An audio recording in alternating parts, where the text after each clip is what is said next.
ছেলেটি বলল, তোমার সব কথা শুনবো, আগে গাড়ির দরজাটা তো খোলো, বৃষ্টি আসছে। মেয়েটির কণ্ঠে বিদ্রুপ। কেন? আজ এই ঝড়ো ঝড়ো মুখরো বাদরো দিনে গাইতে গাইতে তোমার তো খুব ভেজার শখ। ভেজো, আশ মিটিয়ে ভেজো। থমকে গেল ছেলেটি। বলল, বেশ, বলো এতদিন পর আবার কেন দেখা করার ইচ্ছে হলো আমার সঙ্গে? মেয়েটির শটান জবাব, কারণ তোমাকে সামনে থেকে জানাতে চাই দেবীপ্রসাদকে আমি কথা দিয়েছি। ছেলেটির পরের প্রশ্ন, কেন?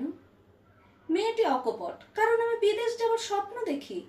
তোমার মতো বেকার রবীন্দ্রসঙ্গীত পাগল পাজামা পাজাবির সঙ্গে থাকা আমার পক্ষে তাই অসম্ভব। ছেলেটি চাইল প্রতিরক্ষা করতে। রবীন্দ্রনাথও বিদেশ গিয়েছিলেন। উত্তর এলো, তার বাবার পয়সা ছিল। ছেলেটি জানতে চাইল, কতদিন আগে নিয়েছো সিদ্ধান্ত? মেয়েটি জানালো, 2 মাস আগে। ছেলেটির গলায় উষ্মা। এতদিন পর আজকে হঠাৎ এই কথা বলার কেন হলো খেয়াল?